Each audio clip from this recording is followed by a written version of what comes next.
El primer libro de Reyes, capítulo 6. Fue a mediados de la primavera, en el mes de Sif, durante el 4º año de su reinado, que Salomón comenzó a construir el templo del Señor. Habían pasado 480 años desde el día en que el pueblo de Israel fue rescatado de su esclavitud en la tierra de Egipto. El templo que el rey Salomón construyó para el Señor medía 27 metros y medio de largo, 9 metros de ancho y 14 metros de alto. La antesala, que estaba al frente del templo, medía 9 metros de ancho, coincidía con la anchura total del templo y se proyectaba 4 metros y medio hacia el frente. Salomón también hizo ventanas angostas y empotradas por todo el templo. A los costados del edificio y en la parte trasera, construyó un complejo de habitaciones contra las paredes exteriores del templo. El complejo era de 3 pisos.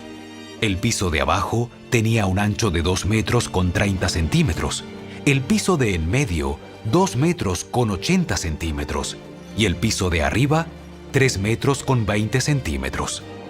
Las habitaciones estaban unidas a las paredes del templo mediante vigas apoyadas en cornisas que sobresalían de las paredes, de modo que las vigas no estaban insertadas dentro de las paredes mismas. Las piedras que se usaron en la construcción del templo se labraban en las canteras, de modo que no hubo ruido de martillo, ni de hacha, ni de ninguna otra herramienta de hierro en el lugar de la obra. La entrada al piso de abajo estaba en el lado sur del templo. Había una escalera de caracol para subir al piso de en medio y otro tramo de escaleras entre el piso de en medio y el piso de arriba. Una vez terminada la estructura del templo, Salomón puso un techo de vigas y tablas de cedro. Como ya se dijo, construyó un complejo de habitaciones a los lados del edificio, unidas a las paredes del templo mediante vigas de cedro. Cada piso del complejo tenía una altura de 2 metros con 30 centímetros.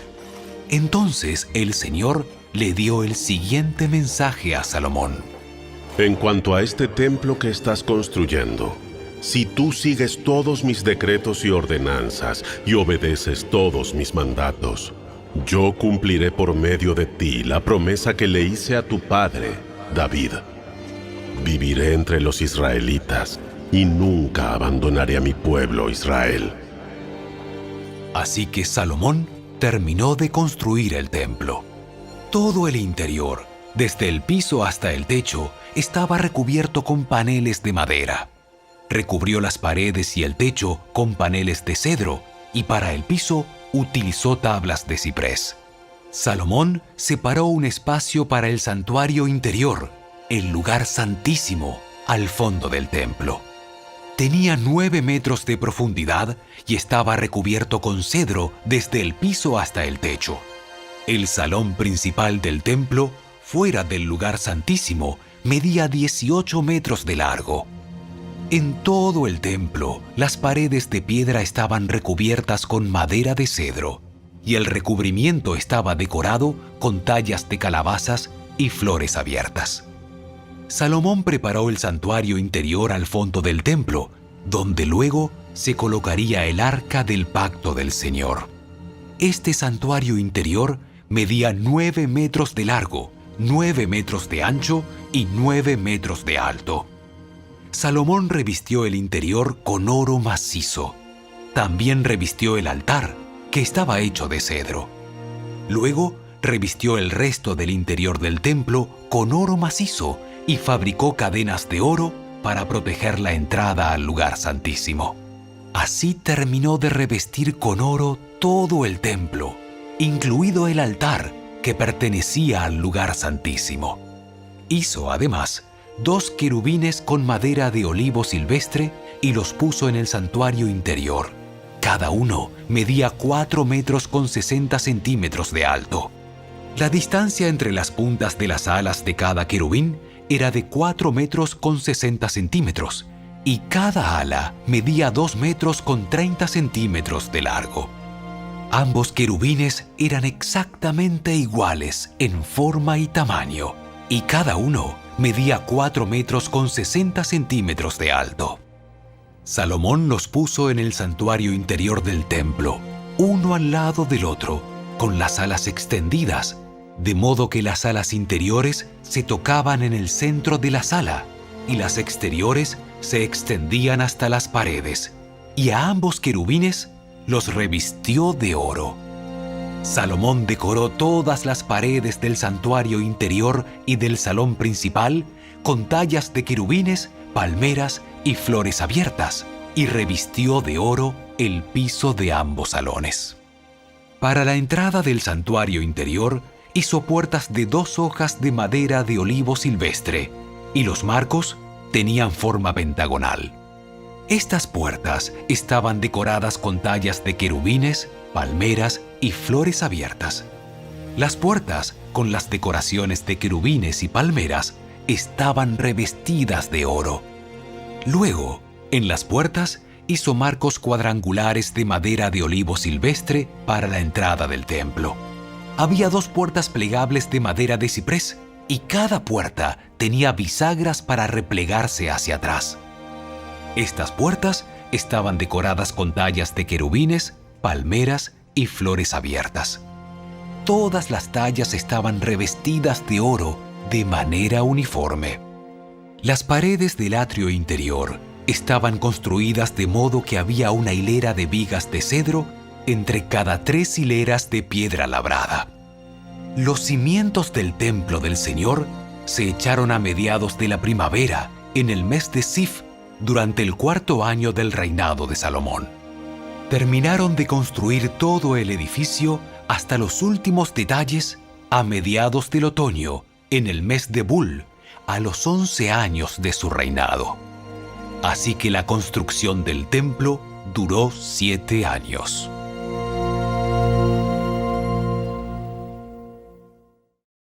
El primer libro de Reyes, capítulo 7. Salomón también edificó su propio palacio y le llevó 13 años terminar la construcción. Uno de los edificios de Salomón se llamaba Palacio del Bosque del Líbano. Medía 46 metros de largo, 23 metros de ancho y 14 metros de alto. Había 4 filas de columnas de cedro sobre las cuales se apoyaban grandes vigas también de cedro. El techo del salón era de cedro.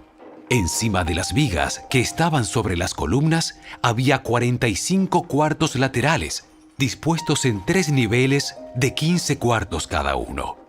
En cada extremo del largo salón había 3 filas de ventanas, unas frente a otras. Todas las puertas y sus postes tenían marcos rectangulares y estaban dispuestas en grupos de 3, unas frente a otras. Salomón también construyó el Salón de las Columnas, el cual tenía 23 metros de largo y 14 metros de ancho. En el frente había un pórtico con una especie de cubierta sostenida por columnas. Además, Salomón construyó la Sala del Trono, conocida como el Salón de Justicia, donde se sentaba a oír los asuntos legales. El salón estaba recubierto con paneles de cedro desde el piso hasta el techo. Las habitaciones privadas de Salomón rodeaban un patio que estaba detrás de este salón y estaban construidas de la misma forma. También construyó habitaciones privadas del mismo estilo para la hija del faraón, con quien se había casado.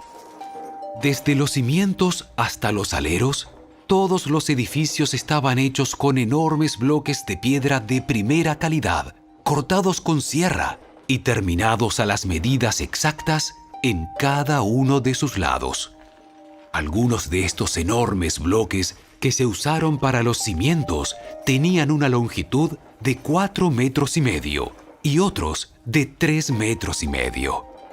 Los bloques de piedra de primera calidad que se usaron para las paredes también fueron cortados a medida, y allí también se utilizaron vigas de cedro. Las paredes del gran atrio se construyeron de tal forma que había una hilera de vigas de cedro por cada 3 hileras de piedra acabada, igual que las paredes del atrio interior del templo del Señor, con su antesala. El rey Salomón pidió que un hombre llamado Huram viniera desde Tiro. Este hombre era israelita, solo por parte de su madre, una viuda de la tribu de Neftalí, y su padre había sido un artesano del bronce en Tiro. Huram tenía mucha habilidad y talento para hacer todo tipo de trabajo en bronce y aceptó ir para hacer toda la obra de metal para el rey Salomón. Huram fundió 2 columnas de bronce. Cada una tenía 8 metros con 30 centímetros de alto y 5 metros y medio de circunferencia. Para la parte superior de las columnas fundió capiteles de bronce. Cada uno tenía 2 metros con 30 centímetros de alto. Cada capitel estaba decorado con 7 conjuntos de enrejado y cadenas entrelazadas. También rodeó el enrejado con 2 filas de granadas para decorar los capiteles en la parte superior de las columnas. Los capiteles de las columnas que estaban dentro de la antesala tenían forma de lirios y medían 1 metro con 80 centímetros de alto. Los capiteles sobre las 2 columnas estaban rodeados con 200 granadas ubicadas en 2 filas al lado de la superficie redondeada junto al enrejado. Huram puso las columnas a la entrada del templo, una hacia el sur y la otra hacia el norte. A la del sur la llamó Jaquín y a la del norte Boaz. Los capiteles de las columnas tenían forma de lirios. Así quedó terminado el trabajo de las columnas. Luego, Huram fundió un enorme tazón redondo que medía 4 metros con 60 centímetros de borde a borde, llamado el mar. Tenía 2 metros con 30 centímetros de profundidad y 13 metros con 80 centímetros de circunferencia. Por debajo del borde estaba rodeado por 2 hileras de calabazas decorativas. Había unas 20 calabazas por cada metro de la circunferencia que se habían fundido como parte del tazón. El mar estaba colocado sobre una base formada por 12 bueyes de bronce que miraban hacia afuera. 3 miraban hacia el norte, 3 hacia el occidente, 3 hacia el sur y 3 hacia el oriente, y el mar estaba asentado sobre ellos. El grosor del mar era de unos 8 centímetros. Su borde era acampanado como una copa y se parecía a una flor de nenúfar. Tenía capacidad para unos 42.000 litros de agua. Huram también hizo 10 carretas de bronce para llevar agua. Cada una medía 1 metro con 80 centímetros de largo, lo mismo de ancho, y tenía una altura de 1 metro con 40 centímetros. Las carretas estaban construidas con paneles laterales asegurados con travesaños. Tanto los paneles como los travesaños estaban decorados con tallas de leones, bueyes y querubines. Por encima y por debajo de los bueyes y leones había como adorno una guirnalda. Cada carreta tenía 4 ruedas de bronce con sus ejes también de bronce. En las esquinas contaban con unos soportes para los tazones de bronce. Estos soportes estaban decorados a cada lado con tallas de guirnaldas. En la parte superior de cada carreta había un marco redondo para el tazón. Ese marco sobresalía 46 centímetros por encima de la carreta, como un pedestal redondo. La abertura del marco medía 69 centímetros de lado a lado y estaba decorada por fuera con tallas de guirnaldas. Los paneles de las carretas eran cuadrados, no redondos. Debajo de los paneles había 4 ruedas conectadas a ejes que se habían fundido en una sola pieza con la carreta. Las ruedas tenían 69 centímetros de diámetro y eran semejantes a ruedas de carruajes. Los ejes, los rayos, los bordes y los cubos se fundieron con bronce derretido. Cada una de las 4 esquinas de las carretas tenía un agarradero que también se había fundido en una sola pieza con la carreta. A lo largo de la parte superior de cada carreta había un borde que medía 23 centímetros de ancho. Los soportes de las esquinas y los paneles laterales se fundieron en unidad en una sola pieza con la carreta. Los paneles y los soportes de las esquinas estaban decorados con tallas de querubines, leones y palmeras, colocados según el espacio disponible, y había guirnaldas por todos lados. Las 10 carretas para llevar agua eran del mismo tamaño y fueron hechas iguales, pues cada una fue fundida en el mismo molde. Huram también hizo 10 tazones de bronce más pequeños, uno para cada carreta. Cada tazón medía 1,80 m de diámetro y tenía capacidad para 840 litros de agua. Puso 5 carretas en el lado sur del templo y 5 en el lado norte. El gran tazón de bronce, llamado el Mar, fue ubicado cerca de la esquina suroriental del templo. También hizo los lavamanos, las palas y los tazones que se necesitaban. Finalmente, Huram terminó todo el trabajo que el rey Salomón le había asignado que hiciera para el templo del Señor. Las 2 columnas, los 2 capiteles con forma de tazón en la parte superior de las columnas, las 2 redes de cadenas entrelazadas que decoraban los capiteles, las 400 granadas que colgaban de las cadenas sobre los capiteles, 2 filas de granada por cada red de cadenas que decoraban los capiteles sobre las columnas, las 10 carretas para llevar agua que sostenían los 10 tazones, el Mar y los 12 bueyes que lo sostenían, y los recipientes para la ceniza, las palas y los tazones.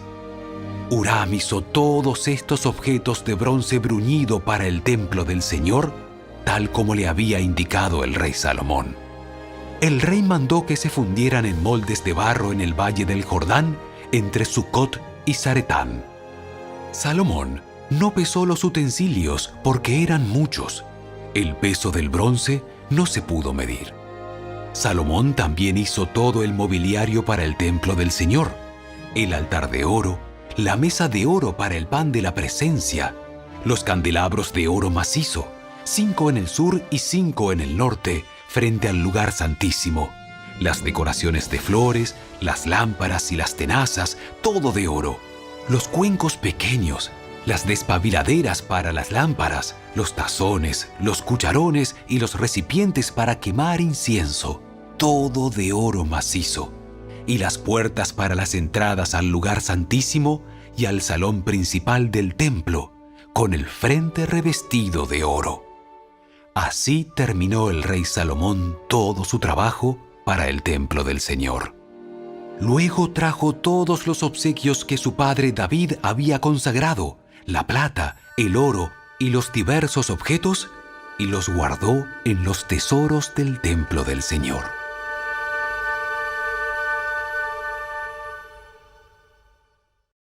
El primer libro de Reyes, capítulo 8. Entonces Salomón mandó llamar a los ancianos de Israel y a todos los jefes de las tribus, los líderes de las familias patriarcales de los israelitas, para que fueran a Jerusalén. Ellos debían trasladar el arca del pacto del Señor desde su sitio en la ciudad de David, también conocida como Sión, hasta el templo. Así que todos los hombres de Israel se reunieron ante el rey Salomón durante el Festival de las Enramadas, que se celebra anualmente a comienzos del otoño en el mes de Etanim. Una vez que estaban presentes todos los ancianos de Israel, los sacerdotes levantaron el arca. Los sacerdotes y los levitas trasladaron el arca del Señor junto con la carpa especial y todos los objetos sagrados que había en ella. Delante del arca, el rey Salomón y toda la comunidad de Israel sacrificaron ovejas, cabras y ganado, en tal cantidad que fue imposible llevar la cuenta. Luego, los sacerdotes llevaron el arca del pacto del Señor al santuario interior del templo, el lugar santísimo, y la colocaron bajo las alas de los querubines.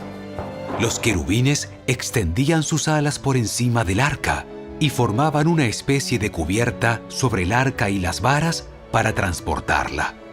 Estas varas eran tan largas que los extremos podían verse desde el lugar santo, que está delante del lugar santísimo, pero no desde afuera, y allí permanecen hasta el día de hoy.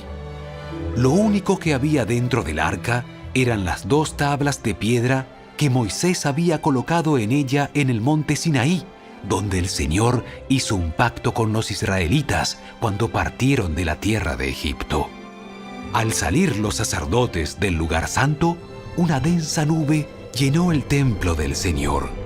Los sacerdotes no pudieron seguir con la celebración a causa de la nube, porque la gloriosa presencia del Señor llenaba el templo del Señor. Entonces Salomón oró: Oh Señor, tú dijiste que habitarías en una densa nube de oscuridad. Ahora te he construido un templo glorioso, un lugar donde podrás habitar para siempre. Luego, el rey se dio vuelta hacia toda la comunidad de Israel que estaba de pie ante él, y después de bendecir al pueblo, dijo: Alabado sea el Señor, Dios de Israel, quien cumplió la promesa que le hizo a mi padre David, pues le dijo a mi padre: Desde el día en que saqué de Egipto a mi pueblo Israel, nunca escogí una ciudad de ninguna de las tribus de Israel como el sitio donde se construyera un templo para honrar mi nombre. Pero he elegido a David para que sea rey de mi pueblo Israel. Después, Salomón dijo: Mi padre David quería construir este templo para honrar el nombre del Señor, Dios de Israel. Pero el Señor le dijo: Tú querías construir el templo para honrar mi nombre. Tu intención es buena, pero no serás tú quien lo haga. Será uno de tus hijos quien construirá el templo para honrarme.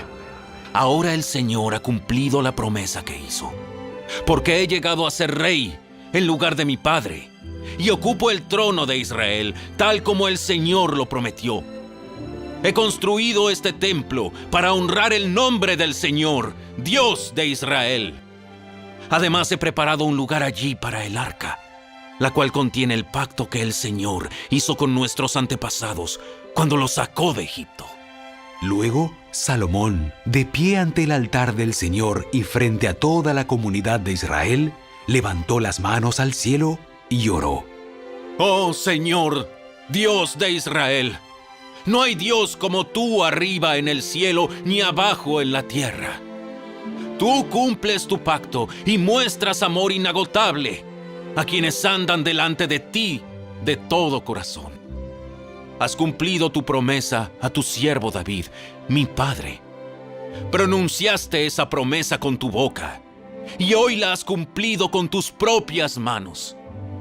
Ahora, oh Señor, Dios de Israel, lleva a cabo la otra promesa que le hiciste a tu siervo David, mi padre, cuando le dijiste: Si tus descendientes cuidan su comportamiento y me siguen con fidelidad, así como tú lo has hecho, siempre habrá uno de ellos sentado en el trono de Israel. Ahora, oh Dios de Israel, cumple esta promesa que le hiciste a tu siervo David, mi padre.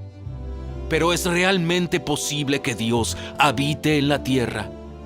Ni siquiera los cielos más altos pueden contenerte, mucho menos este templo que he construido.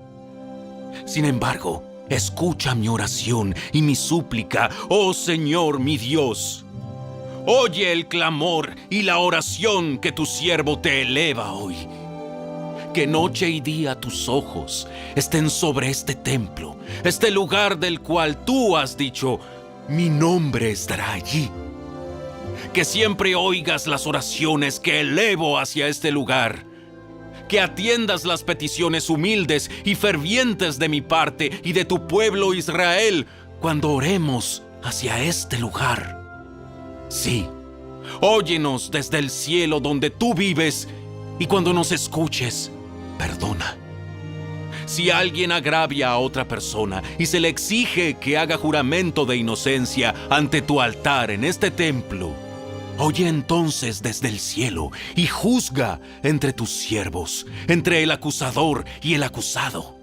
Castiga al culpable según su merecido y absuelve al inocente debido a su inocencia. Si tu pueblo Israel cae derrotado ante sus enemigos por haber pecado contra ti, pero luego vuelve a ti y reconoce tu nombre y eleva oraciones a ti en este templo, oye entonces desde el cielo y perdona el pecado de tu pueblo Israel, y hazlo volver a esta tierra que diste a sus antepasados. Si los cielos se cierran y no hay lluvia porque tu pueblo ha pecado contra ti, y si luego ellos oran hacia este templo y reconocen tu nombre y se apartan de sus pecados porque tú los has castigado, oye entonces desde el cielo y perdona los pecados de tus siervos, tu pueblo Israel. Enséñales a seguir el camino correcto y envía lluvia sobre tu tierra, la tierra que diste a tu pueblo como su preciada posesión. Si hay hambre en la tierra, o pestes, o plagas en los cultivos, o ataques de langostas o orugas, o si los enemigos de tu pueblo invaden el territorio y sitian las ciudades, cualquiera sea el desastre o la enfermedad que ocurra. Si luego tu pueblo Israel ora por sus dificultades con las manos levantadas hacia este templo, oye entonces desde el cielo donde vives y perdona. Haz con tu pueblo según merecen sus acciones, porque solo tú conoces el corazón de cada ser humano. Entonces ellos te temerán mientras vivan en la tierra que diste a nuestros antepasados. En el futuro, los extranjeros que no pertenezcan a tu pueblo Israel oirán de ti. Vendrán de tierras lejanas a causa de tu nombre, porque oirán de tu gran nombre, de tu mano fuerte y de tu brazo poderoso. Cuando ellos oren en dirección a este templo, oye entonces desde el cielo donde vives y concédeles lo que te pidan. De esa forma, todos los habitantes de la tierra llegarán a conocerte y a temerte, igual que tu pueblo Israel. También sabrán que este templo que he construido honra tu nombre. Si tu pueblo sale a donde tú lo envías a luchar contra sus enemigos, y si ora al Señor en dirección a esta ciudad que has escogido y hacia este templo que yo he construido para honrar tu nombre, oye entonces desde el cielo sus oraciones y defiende su causa. Si ellos pecan contra ti, ¿y quién nunca ha pecado? Tal vez te enojes con ellos y permitas que sus enemigos los conquisten y los lleven cautivos a su tierra, ya sea cerca o lejos. Sin embargo, tal vez en esa tierra, donde estén desterrados, se vuelvan a ti arrepentidos y oren así: hemos pecado, hemos hecho lo malo y hemos actuado de manera perversa.